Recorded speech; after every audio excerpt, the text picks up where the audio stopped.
Kasaragod Bedakam police station പരിധിയിലെ തേരോത്ത് വിഷം ഉള്ളിൽ ചെന്ന് ചികിത്സയിലായിരുന്ന 19-കാരി മരിച്ചു.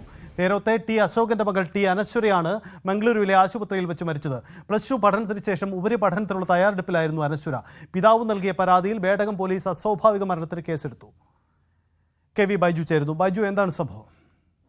സൈത്തെ, കഴിഞ്ഞ ദിവസം പുലർച്ചെ 2 മണിയോടെയാണ് വയറുവേദന അനുഭവപ്പെട്ടതിനെ തുടർന്ന് അനശ്വരയെ കുണ്ടംകുടിയിലെ ഒരു ക്ലിനിക്കിൽ ചികിത്സ തേടിയത്. പിന്നീട് ബേഡെടുക്ക താലൂക്ക് ആശുപത്രിയിലേക്കും തുടർന്ന് ചെങ്കലിലെ സഹകരണ ആശുപത്രിയിലേക്കും മാറ്റുകയായിരുന്നു. ഏതായാലും ഡോക്ടർ നടത്തിയ പരിശോധനയിൽ നില ഗുരുതരമാണെന്ന് കണ്ടെത്തിയതോടുകൂടിയാണ് മംഗളൂരുവിലെ സ്വകാര്യ ആശുപത്രിയിൽ പ്രവേശിച്ചത്. അവിടെ നടത്തിയ വിശദമായ പരിശോധനയിലാണ് വിഷം അകത്ത് ചെന്നതായുള്ള കാര്യം സ്ഥിരീകരിക്കുന്നതും പിന്നീട് ചികിത്സ തുടരുന്നതിനിടയിൽ ഇന്നലെ രാത്രി 10:30 മണിയോടെയാണ് മരണം സംഭവിച്ചത്. ഏതായാലും അനശ്വരയുടെ മരണം സംബന്ധിച്ച് പിതാവ് നൽകിയ പരാതിയിൽ ബേഡകം പോലീസ് അസ്വാഭാവിക മരണത്തിന് കേസെടുത്ത് അന്വേഷണം ആരംഭിച്ചിട്ടുണ്ട്. അതോടൊപ്പം ഡിവൈഎഫ്ഐ തോരോത്ത് യൂണിറ്റ് എക്സിക്യൂട്ടീവ് അംഗവും കൂടിയായിരുന്നു അനശ്വര. ഏതായാലും പോലീസ് ഇക്കാര്യത്തിൽ അന്വേഷണം ആരംഭിച്ചിട്ടുണ്ട്. സൈത്തെ, അതാണ് മരണത്തിൽ അന്വേഷണം ആരംഭിച്ചു കഴിഞ്ഞു. കൊച്ചി ഞാറയ്ക്കലിൽ ദമ്പതികളെ തൂങ്ങി മരിച്ച നിലയിൽ കണ്ടെത്തി. കളത്തിപ്പറമ്പിൽ വീട്ടിൽ സജീവൻ, ഭാര്യ സബിത എന്നിവരാണ് മരിച്ചത്. ആത്മഹത്യ എന്നാണ് പോലീസിന്റെ നിഗമനം. 2 മാസം മുമ്പും ഇവർ ആത്മഹത്യക്ക് ശ്രമിച്ചിരുന്നു.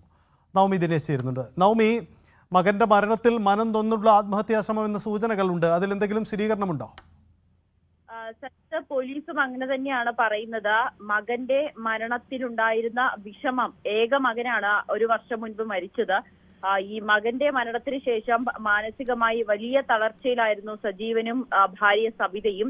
സജീവന് 70 വയസ്സാണുള്ളത്, ഭാര്യ സബിതയ്ക്ക് 63 വയസ്സും.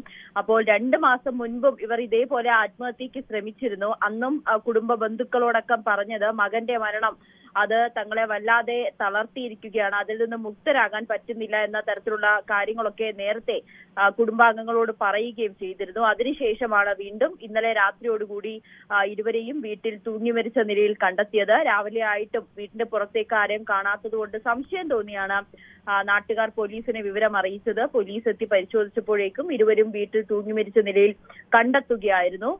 മകന്റെ മരണത്തിന്റെ മനോവിഷമം തന്നെയാണ് ആത്മഹത്യക്ക് കാരണമെന്ന് പറയുന്നു. എങ്കിൽ പോലും പോലീസ് ആത്മഹത്യാ കുറിപ്പടക്കം ഉണ്ടോ എന്ന് പരിശോധിക്കുന്നുണ്ട്. ബന്ധുക്കളുടെയും നാട്ടുകാരുടെയും ഒക്കെ മൊഴിയെടുക്കുന്നുണ്ട്. മകന്റെ മരണം മാത്രമാണോ അതോ മറ്റ് സാമ്പത്തിക പ്രശ്നങ്ങൾ ഇവരെ അലട്ടിയിരുന്നോ എന്നതൊക്കെ പോലീസ് പരിശോധിച്ചു വരികയാണ്. എന്തായാലും ഇൻക്വസ്റ്റ് നടപടികൾക്ക് ശേഷം പോസ്റ്റ്മോർട്ടത്തിനായി മൃതദേഹം കളമശ്ശേരി മെഡിക്കൽ കോളേജിലേക്ക് മാറ്റുമെന്നാണ് അറിയാൻ സാധിക്കുന്നത്. അതാണ് സാഹചര്യം. എന്തായാലും ഈ കാര്യത്തിൽ പോലീസിന്റെ അന്വേഷണം നടക്കുകയാണ്.